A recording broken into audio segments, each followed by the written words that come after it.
So the normal arguments that feminists have been giving to connect the patriarchy to capitalism, the patriarchal family relations institute an economic relationship wherein the bulk of the necessary labor for the maintenance and reproduction of human beings, these are the emotional labor or the work that feminists talk about, cooking, cleaning, childbearing, is undertaken by women at zero cost. Now, this cost benefit analysis is what I'm going to look at in a moment. So this obviously benefits the capitalists, or the male workers are less likely to take issue with working hours when they don't come home to a second shift. This is what Federici calls the patriarchal bargain. In exchange for loyalty to the state and to capital, society helps men subjugate their partners in such relationships.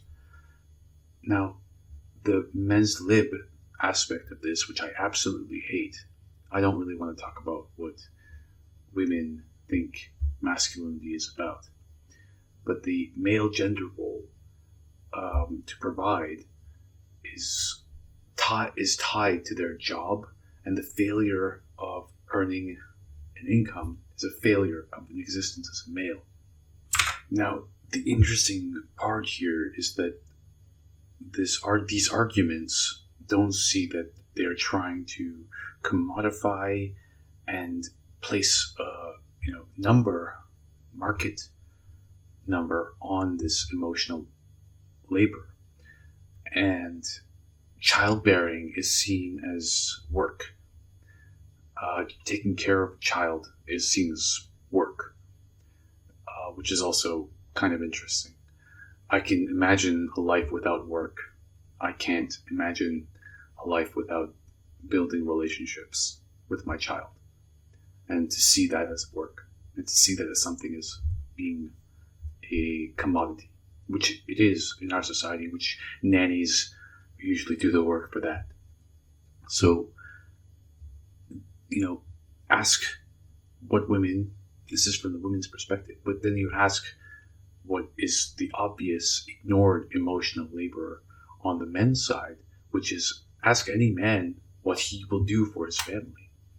And pretty much any man will say he will literally die for his family. He will take a bullet for his family. He will work himself to death for his family. This is the primary political power that Hannah Arendt refers to as being necessary to participate in the public sphere, a willingness to die. And guess what? There is a good reason why Hannah Arendt never called herself a feminist. For this very reason.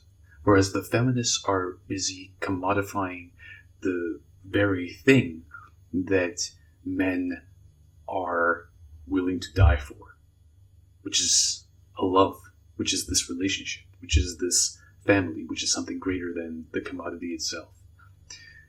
But that's been inverted. So a man's willingness to die for one's family is in effect being characterized by the feminist American Psychological Association as pathology today. And this is my issue, is that not only is this commodification destroying the family, but it's being characterized as pathology, as if you're not doing it. What shenanigans. Alright, so before I go, I want to spend some time on what I really wanted to talk about, which was the concept of aliens. And because I'm just going to go ahead and jump to conclusions here, because it's fun, and just conclude that these are indeed aliens that we're dealing with.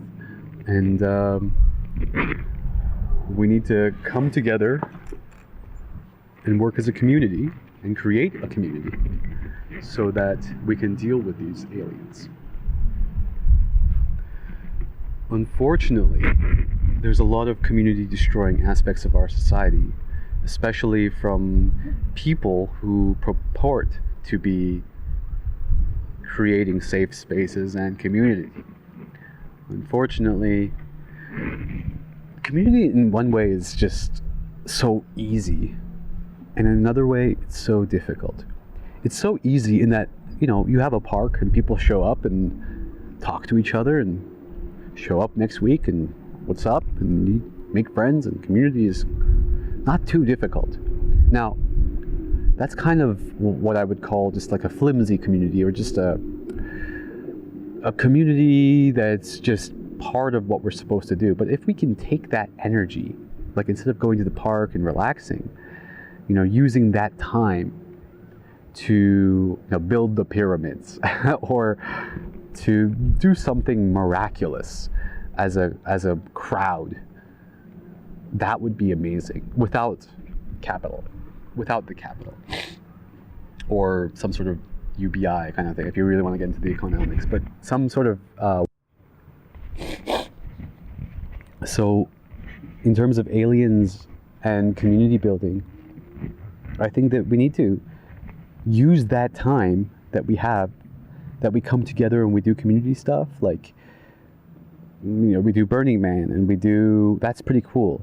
But you see how all of these things get corrupted by capital. So if we can have a really capital-free, less place, because unfortunately, once the American Psychological Association has turned emotional labor into a commodity,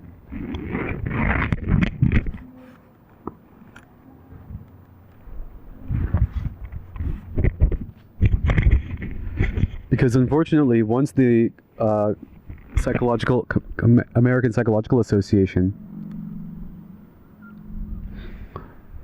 So my main critique of intersectionality is the clinicalization and the pathologization of certain masculine kinds of ways of being. And unfortunately, it's being characterized as the patriarchy and some sort of toxic masculinity that goes and reinforces the patriarchy. However, I don't buy this anymore, because these intersectional people are taking up the new colonizing role. They are the ones that are going into villages and destroying their patriarchies and replacing everything with this capitalist, individualist, autonomous, every person is an autonomous person kind of thing. Whereas in some societies, some collectivist societies that we really need to respect, these rural Buddhist temples that are really strict about certain roles. The United Nations goes and sends delegates, and they basically say to people, like, this is not good, you're not supposed to force people to do things. The Buddhists, nobody ever in their own religion says there's like a force, but there is definitely a pressure. And everybody can leave, you can definitely leave. You don't have to be a Buddhist monk. It's hard work. And, I read these feminist books, and they go into these Buddhist villages, and these women have hardcore gender roles. And they basically try to instill these Western values, which at the end of the day, these Buddhist women go back to their gender roles. And this thing was kind of, these research papers were kind of pondering that conundrum, that they went in with these enlightened perspectives. And this happens in all sorts of situations. You can read The Politics of Piety by Sarah Ahmed, is a kind of version of this kind of version of instilling patriarchy. And that's what my response is to this person who takes Naomi Klein's shock doctrine. They're loving relationships. Loving, non-commodified relationships. Priceless relationships. When a man loves a woman, when a man loves a woman, he will do anything for her. Okay? Basic blue pill theology. Will do anything for her.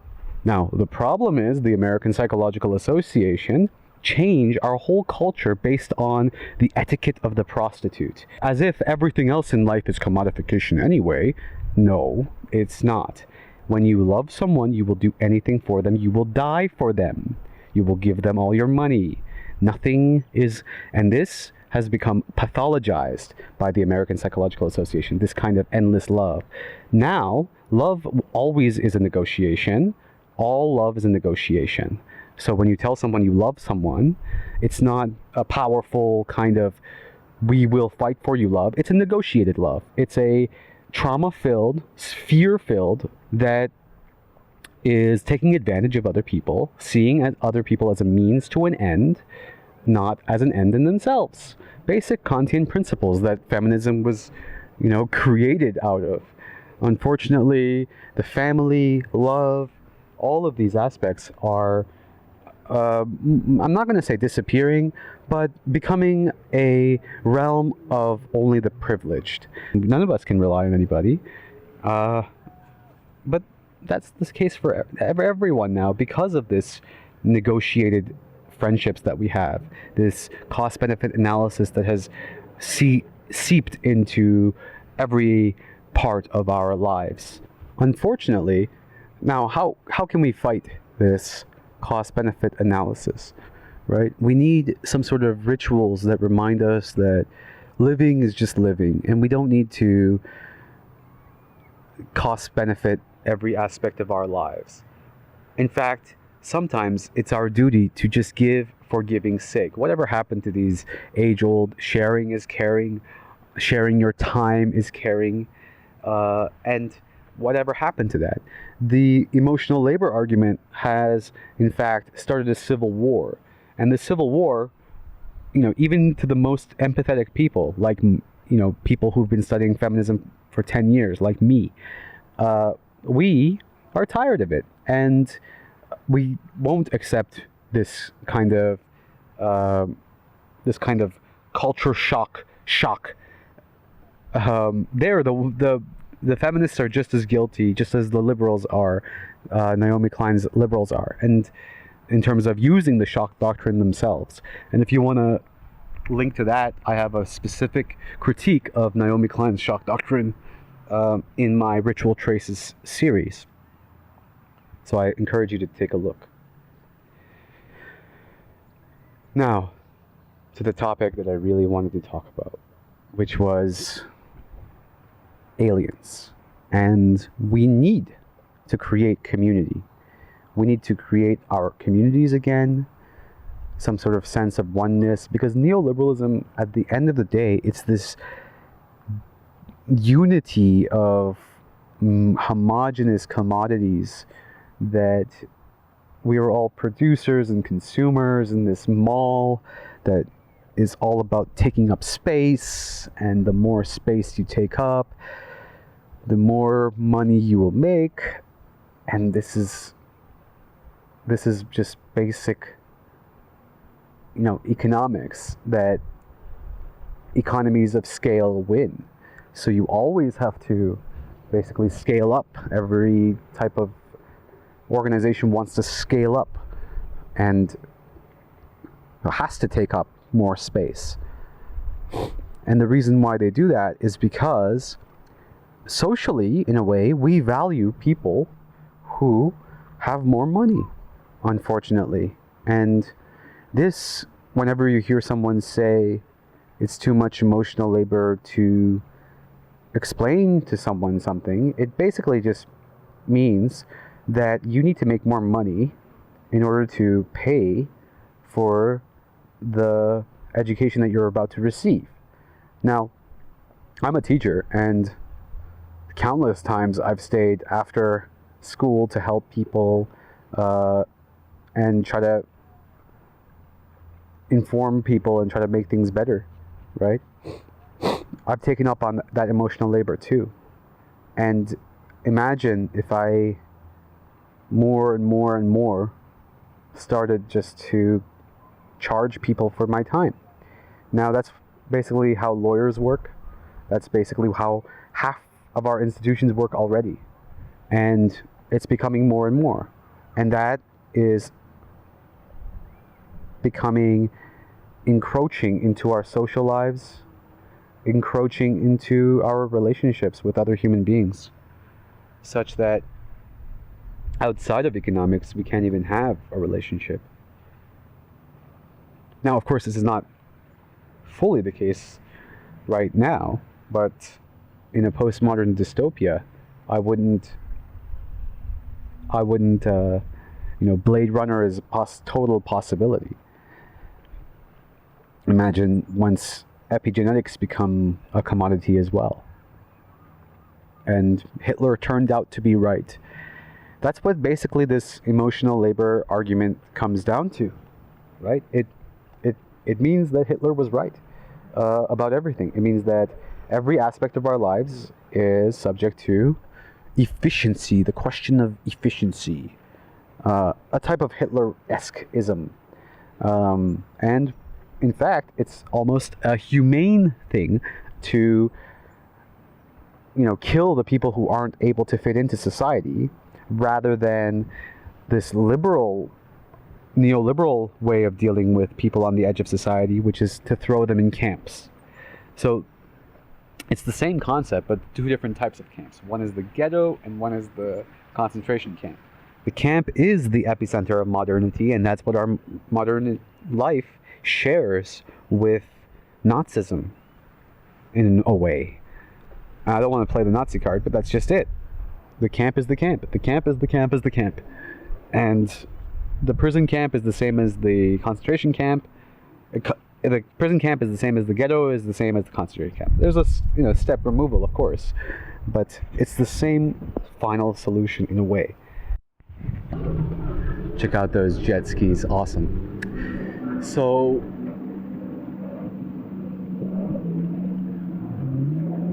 I am a real big fan of community building. I think that community building is the most important thing that we need to do as a human society.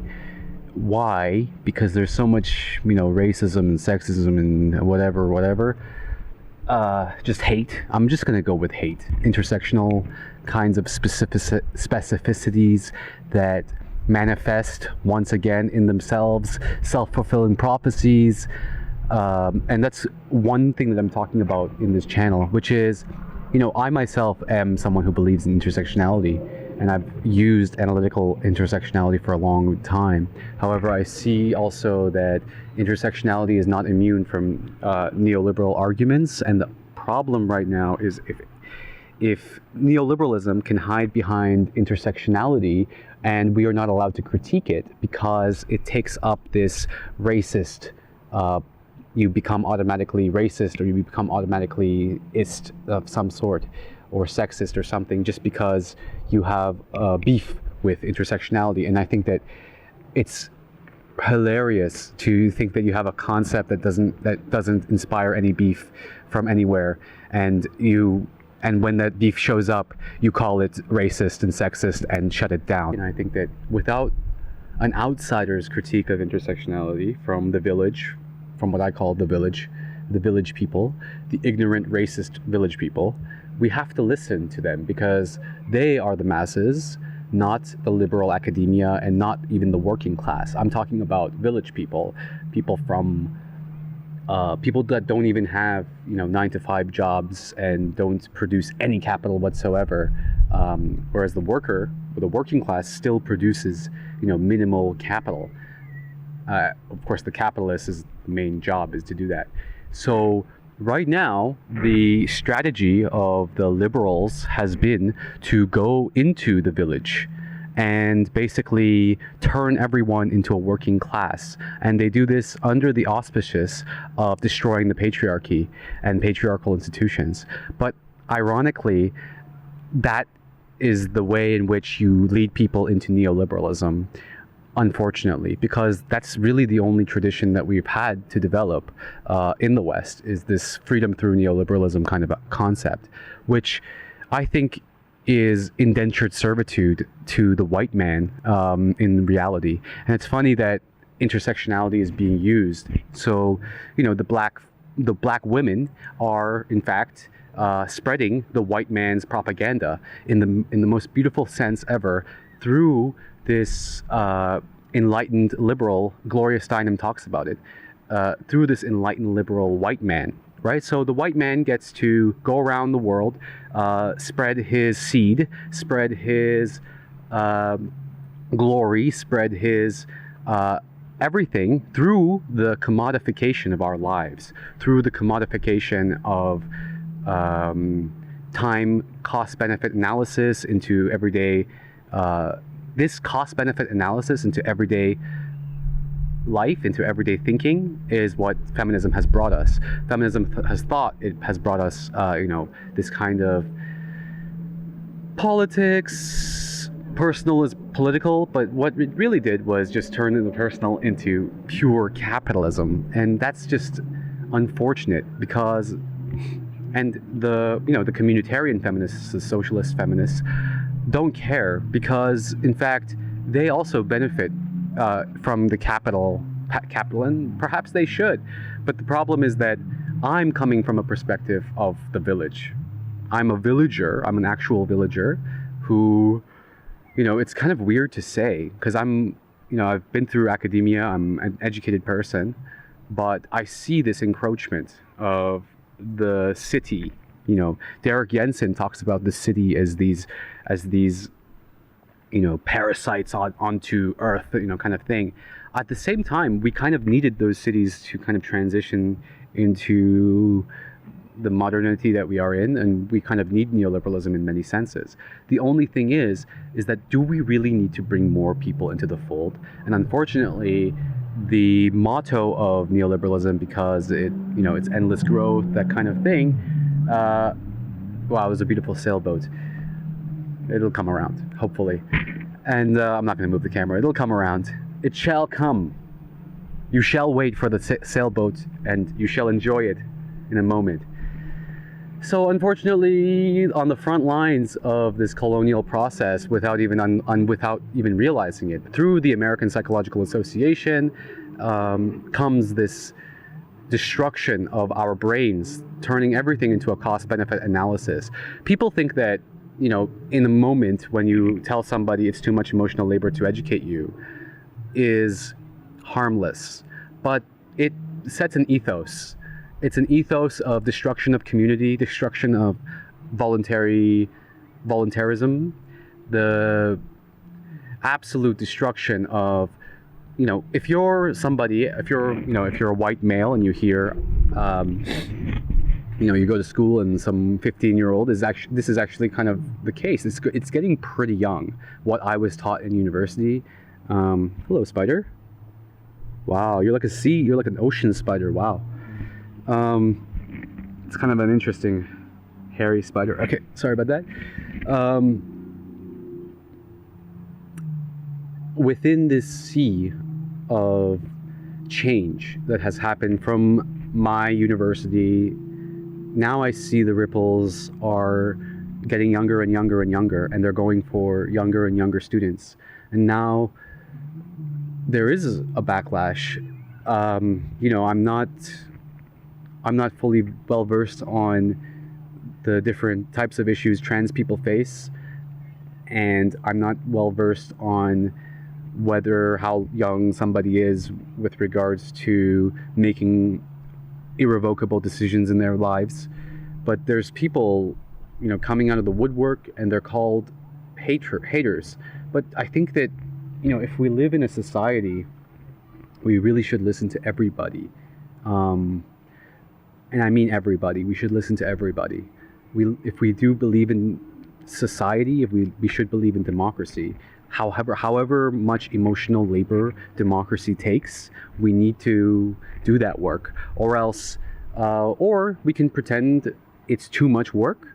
And once we start doing that, people don't realize it's a destruction of socialism. It's a destruction of socialism because it changes the ethos. It changes the morale of how we're supposed to deal with each other. We bring the workplace lawyers, $800 an hour kind of thing. They bring that into everyday relationships. And so our social relationship, and it becomes a social hellhole in a way, because your rent, and I remember I was living in Vancouver, and this kind of Black Mirror-esque life that becomes the norm, where your social value is connected to your economic class in a way. So, you know, I remember I used to live in communes in Montreal all the time, and you know, or I used to participate or I lived in a bunch of different communes for a short amount of times, but you know, the ethos was in the commune that you would work together and dumpster dive, whatever you need to do to contribute to the community, and there was a community aspect to this. Versus Vancouver, where I lived there, the communes there were more of an economic necessity. And when things become about economic necessity, it becomes a kind of this camp mentality that erodes this community aspect of ways of living. This camp mentality where your time is money, and you don't have that extra time to, you know, that 15 minutes to just be like, sorry to hear that to somebody, because, or from the other perspective, from if you're a very empathetic person like I am, sorry, you know, I can't even be like, oh, I'm so sorry about this. I don't want to say anything negative to anybody because I don't want to burden anybody. You know, this is the kind of life I'm living in because of this Me Too culture that we've created, which is this, I don't want to burden anybody with any type of emotions at all. Which, unfortunately, you know, sometimes I have been a burden on other people, but I think that the issue is here that, you know, if we love each other, we take on that extra burden regardless. You know, this might be my own what the feminists would call masculine narcissism, but I don't think so. I think that and this is the thing I want to talk about. I think that the male emotional labor here not only doesn't have a voice at all in these conversations, but they are utterly ignored because the spotlight on emotional labor is so heavily entrenched within the, you know, I don't want to make it gender binarific, but, you know, within the non-male, let's say. But male emotional labor, which has, you know, built these societies, which, you know, it's the sewer system, it's the electrical system, it's all of these things that males have brought to be. That's not just labor. That's emotional labor, because when you're out working, guess who is not out there raising your son, raising your daughter, because you are working hard, because to you know, bring food to the table. And so the argument on the other side was, okay, we'll let women work too, but then obviously the capitalist thing happened, and that was one error, which is that now we all have to work even more, and but there's less food on the table, austerity. You know, there's many reasons for that, but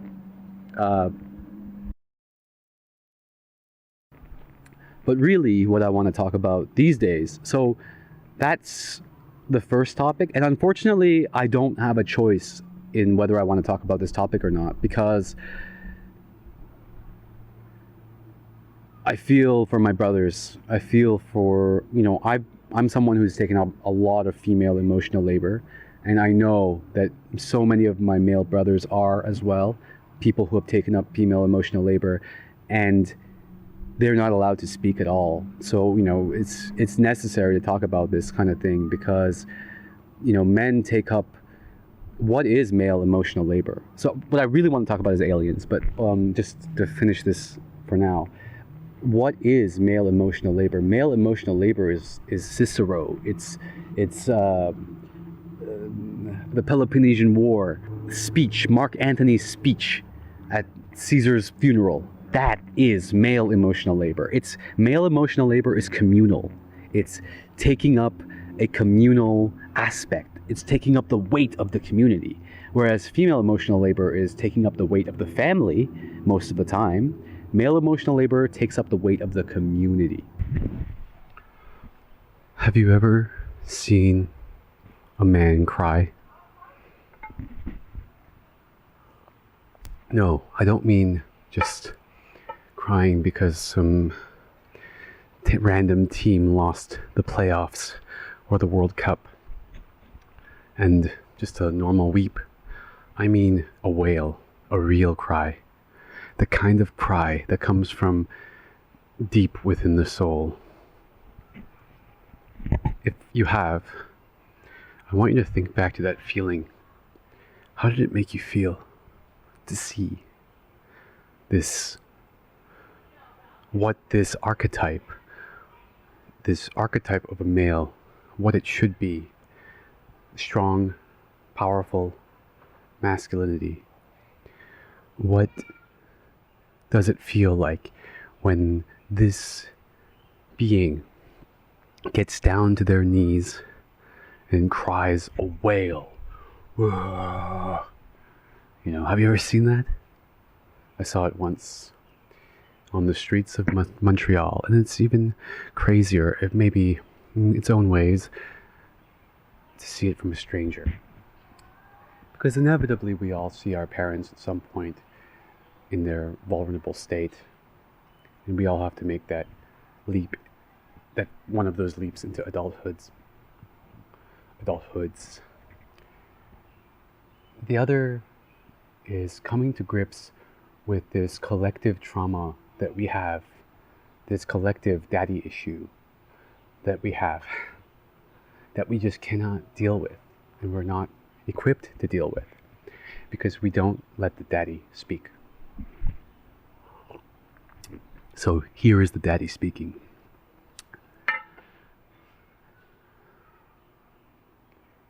Trust me, this voice is much more trustworthy from the perspective of masculinity than those who portray masculinity in this collective ideology that we've created over the last several decades of progressivism.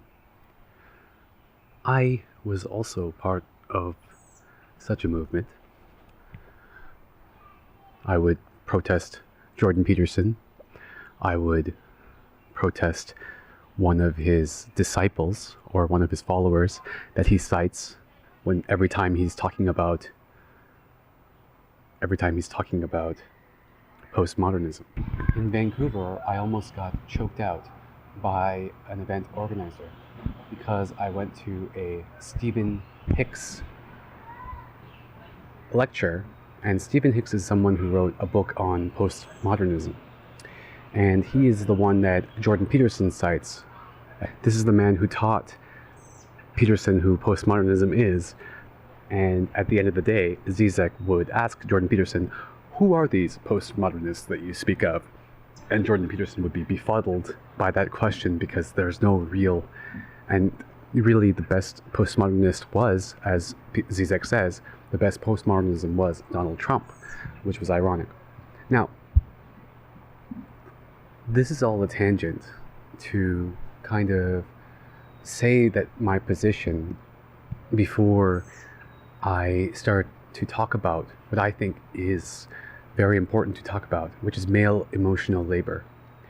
And I think that not only is emotional labor as a whole unrecognized, there's children. Not only is emotional labor just unrecognized by the marketplace as a whole, because emotional labor is not valued in terms of market relationships. The value of emotional labor doesn't come from the fact that there's some sort of cost-benefit analysis happening. The value of emotional labor comes from this care, this deep hospitality, this deep care. It's funny because emotional labor, when I talk to most women about it, is that, or many women, is that they see emotional labor as this kind of faking to get through. However, I think we should expand this notion of just faking and really include the emotional processing that takes place when we're talking about emotional labor, not just faking what's going on in the service industry. Because many times in the service industry, I'm sure that somehow some sort of traumas slip through when you're ordering your coffee, and the service person will indeed respond empathetically, sympathetically, or whatever way she can, in a way that's more than just a fake, yes, a fake smile, a fake understanding. No, there are people out there that actually have genuine, connections when it comes to these relationships. So I find it hilarious that some people, when they first think of emotional labor, they think of this like faking attitude, this social reason to be part of the emotional labor, which is not at all what I'm talking about. But I include all forms of the definitions of what emotional labor could mean. Now, usually people in this situation say, this is not the original definition of what emotional labor is supposed to mean. Emotional labor is this, this, this. Excuse me, but this is not respecting what the everyday usage of the word actually entails. We all have access to the usage of this word. We all have our own synergies. We all have our own brain connections when we're using this word. This word, when I say the word love, it inspires a whole other ideas and thoughts, and for you it might inspire all these thoughts as well. It might not converge, they might converge, there might be a synergy, there might not be. And we have to bring all those worlds in together, especially if you speak a different language.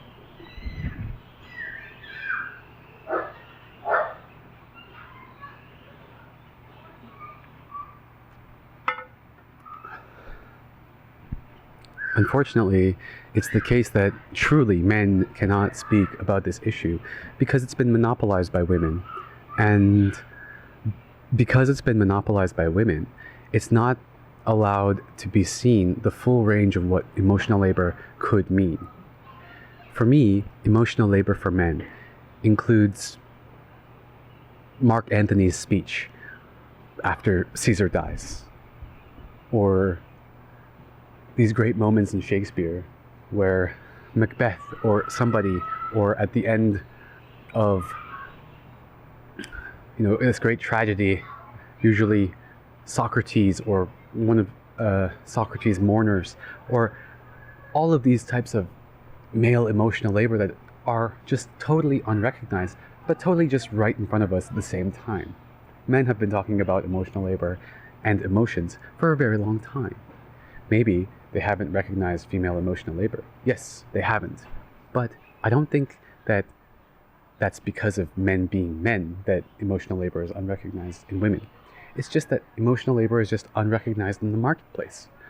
I work as a teacher, and 90% of my job, a good portion of my job, is this real care that I bring to my work. Now, I've spoken to other teachers, and they said, the emotional labor is actually the faking of this. But for me, it was never faking. For me, I was always there, full heart. I was never faking when I was dealing with my students. Now, that's really interesting that people are faking, and people are faking to get by. That's really interesting. But that's not the point of my video at all. The point of my video is to show light onto, and especially because, onto male emotional labor. Because, and this is, I'm responding to Hassan, the leftist guy, who just kind of goes on this crazy, rant when he's listening to two men speak about how they aren't able to speak, and how he just does this gaslighting move that most of feminism is today doing, which is placing the blame about how men are forced to be in society strictly on men, which is a mistake. There's a good portion of women that have also these expectations onto men. And the reason why men follow these expectations is because they want to be loved. That's it. And the good portion of women that are the ones who are giving these expectation roles onto men. Men do not necessarily want to take up the roles that they take up. Men are, regardless, forced to take up these positions because they want to be loved.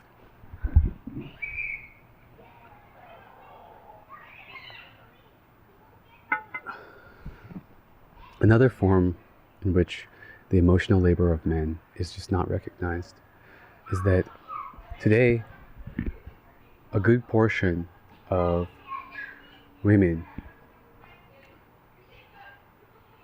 just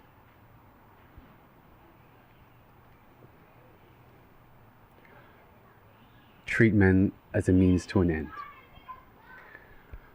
just as many men have been doing as well. But when the game is everybody's treating everybody as a means to an end, that's interesting. But the worst part is that even the feminists, so if I say that, if I go to a feminist group and I say, well, also, women are also treating men as a means to an end, and as a result, this results in this two can play tango where men treat women as a means to an end as well. And we all end up using each other rather than growing with each other. And this erupts into some weird manifestations sometimes when you have, for example, on the show called The Social, with a bunch of people who were talking about how men not crying is a form of misogyny. Excuse me, men don't not cry because they hate women. Men don't not cry because they are following the expectations set for them by women. And this is why I started off my conversation with this deep trauma that we have of seeing a full-grown man cry, wail. Have you ever seen a full man cry? A fully grown male cry? And I'm not talking about a little tear. I'm talking about a full cry. When a man fully unleashes his cry, this, you know that something's wrong. You know that his mother is dead or something has happened. And I've seen it. And within me, it erupts this fear, this ancient fear. It's not a fear in the moment, right? It's an ancient fear that is struck within me. Vivek, what about you? I mean, before the pandemic, I would say that I was an out and proud crybaby, the C in 2S LGBTQC, if you will. It's something that I felt really ashamed about because I would hear it a lot as a teenager. You're too sensitive. But now as an adult, I really feel like it's my job as a human and as an artist to feel deeply and passionately, and not just because it inspires me to make art, but also feeling passionately and deeply makes me want to try to make the world a better place. And, I do think that there's maybe even some misogyny in this statement of too sensitive. When the presenters of this show, The Social, started to actually blame men for not being able to cry,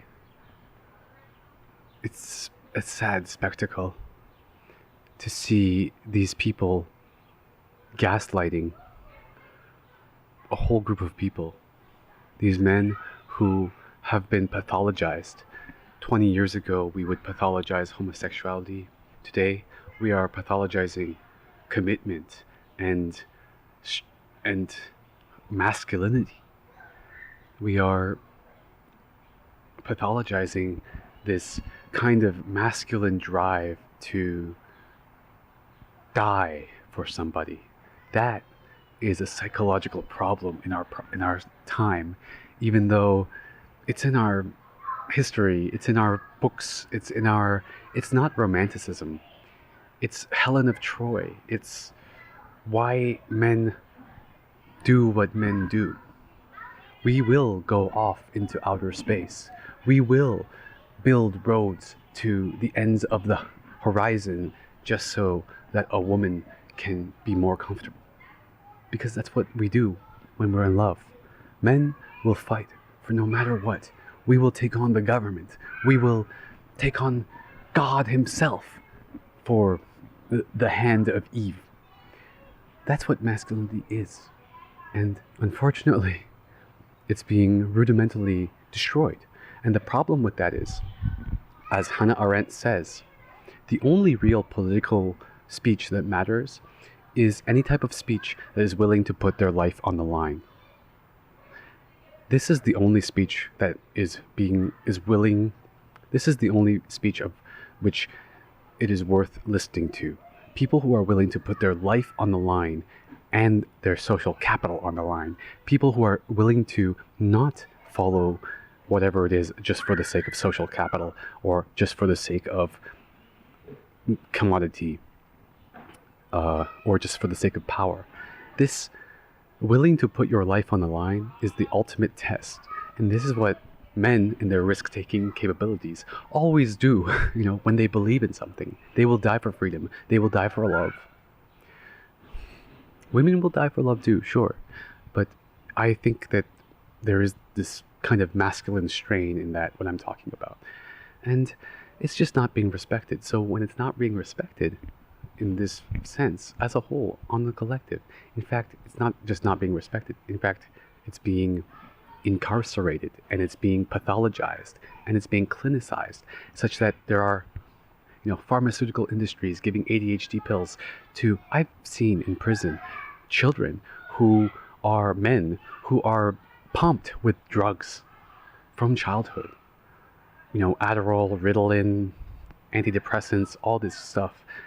And this was, 10 years ago. I'm sure that now it's going to get even worse because it's insane now in terms of our pathologization of just, yes, there are, of course, masculine things that need to change, but it takes two to tango. It takes many genders to tango. Men don't just become men because they, the line is that men are teaching men to be competitive and to be ruthless.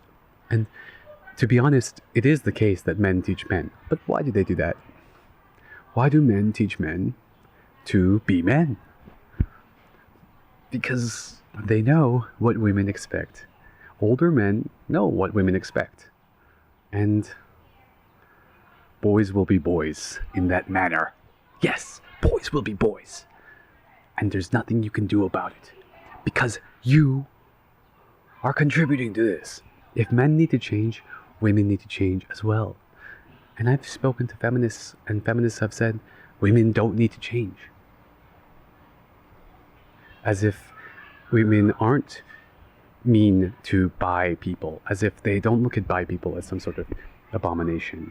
And isn't that a problem? Isn't that a manifestation of what I'm talking about? A manifestation that is actually mainstream?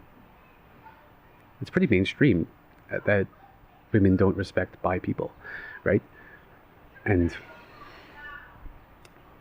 there's actually, I'm not sure, there was a wave of thought that was trying to get rid of the expression bi at one point as well. But the LGBTQ, the B stayed somehow. If we want to move forward, if we want to start talking about aliens like we should be, we should let males cry.